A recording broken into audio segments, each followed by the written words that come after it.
In China, in the morning, you'll often see groups of people doing Qigong or Tai Chi exercises in a group, sometimes with music, to start their day off. And Qigong is something that's very interesting because it's an interesting combination of physical exercise, breath work, breathing exercises, and visualization. Now, I thought in this video that I would share 3 simple Qigong exercises that are unique to, or common really, to many different Qigong lineages that you can do daily for better health. Hey guys, I'm Dr. Alex Hein, author of the health book Master of the Day and doctor of acupuncture and Chinese medicine. So before we jump into these 3 exercises, I put together 2 very important links right below the video. The first is if you'd like to become a patient of mine locally in Los Angeles or virtually via telemedicine, you can contact my private practice right below this video. And the second is for a free guide, which is 4 daily rituals that can potentially help you add years to your life with Chinese medicine. So those are right below the video there. Now, exercise number 1 is called yin-yang palms. So there are many different names for this, and it presents itself in many different Qigong lineages. Now, the first exercise basically just involves inhaling while you bring your hands up and exhaling while you bring your hands down. You're just doing a kind of rhythmic inhale, 2, 3, 4, exhale, 2, 3, 4. Inhale, 2, 3, 4, and exhale, 2, 3, 4. So that's the gist of the basic exercise. Now you can also modify it to do alternating hands. So this one looks like this. Whereas you inhale, one hand comes up, 2, 3, 4. Then the other hand comes up, 2, 3, 4. And so one hand comes up on the inhale and the other one's going down. And the other hand comes up on the inhale, 2, 3, 4. So you can either do both hands up and down to the same cadence or alternating. The second kind of Qigong is called shaking Qigong. Now, shaking Qigong is literally just that. You're shaking like you're doing a rebounder without the rebounder machine, right? The little trampoline.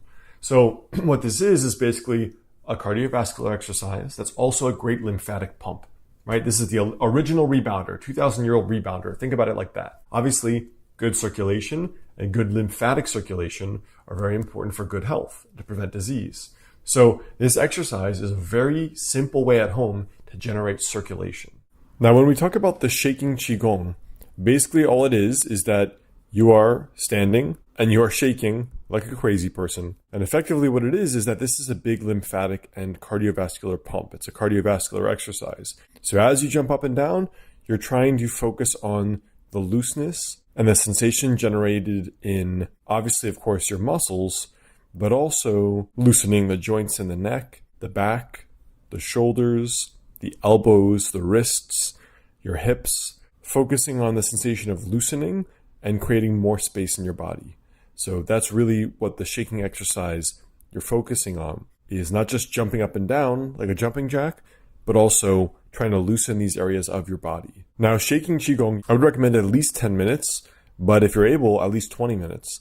And you could shake, some people shake for an hour or more actually, and it becomes a cardiovascular exercise. So shaking is the original rebounder 2,000 years ago. Exercise number 3 is called tapping. So tapping is often done over specific organ systems or certain channels in Chinese medicine.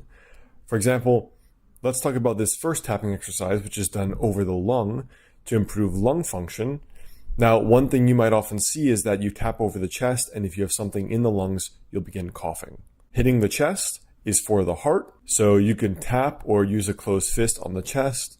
You can hit left along the rib side, which is the spleen location, or on the right, the more liver and gallbladder location. Sometimes people hit in the center of their intestines or the stomach, if there's bloating or if there are abdominal cramping symptoms due to a woman's menses. You can also tap like this, alternating using more of the fingers, or tap more in the midline if the person's very bloated or has a lot of abdominal fullness. You can use your fists as well, or just use the fingers.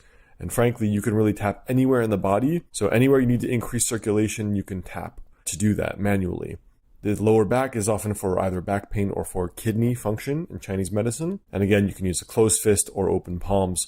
But otherwise, that is the general gist of tapping, which is basically just slapping. I'll never forget one of the first winters I spent in Beijing when I was living there.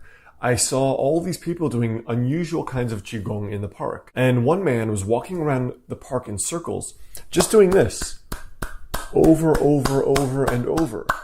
And since then, I've seen all kinds of tapping and slapping and all kinds of rotating and hitting yourself.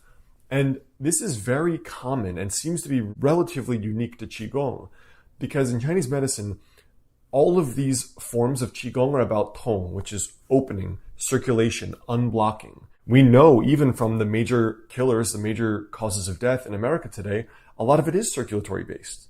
So no surprise there why exercise and a good diet are so important, Qigong being one of the many ways to exercise. The purpose of all of these is this whole tong, or opening, or movement, or unblocking aspect.